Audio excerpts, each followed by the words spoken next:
I can't believe I said this was a ramen anime. So I have a long-running enjoyment of watching people make food like many others. I'm sure all of us have just turned on the food channel for fun. Heck, I even wanted to be a chef at one point. But that's beside the matter. So I enjoy watching food anime. So, when I saw ramen in the title of Hakata Tonkotsu Ramens, I originally assumed that'd be about tonkotsu ramens in Hakata Ward. Sue me.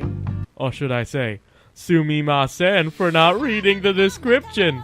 Huh? Okay, I'll stop now. So I didn't know I was actually getting into a city full of assassins, corruption, eccentric characters, and brilliant storytelling.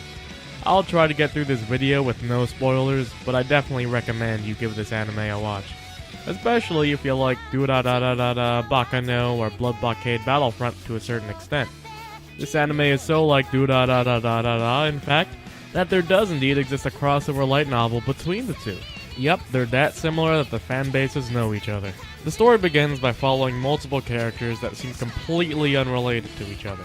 However, the way the world expands and connects with each other is absolutely magnificent. Characters gain significance through twists, backstory, etc.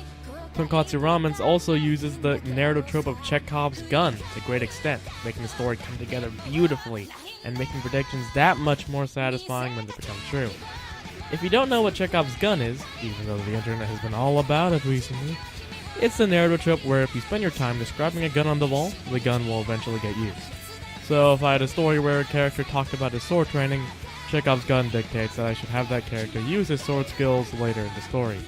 This applies to a lot of things, but the more subtle you are with Chekhov's gun, and the more instances of Chekhov's gun that work together, typically make a story that's much more satisfying by the climax. Speaking of climaxes, Hakata Tonkotsu Ramen's first half is actually a complete story. They wrap up one of the more prominent characters' past very neatly with a bow, and the anime could have stopped there, and I would have been perfectly happy. It's something that I can't say for a lot of other anime, so hopefully they don't ruin that later. I might make another video diving into the nitty-gritty of it all. In fact, I probably will by the end of the series' run, because I hate how vague I was in this video, but this anime is a little spoiler heavy, so another video needs to be made to do it justice. But if you didn't get the takeaway of this video, just watch Hakata Tonkotsu Ramens because it's pretty darn amazing. Yeah, that's all for today. Sorry, I don't know how short this video is, but honestly, editing is a pain.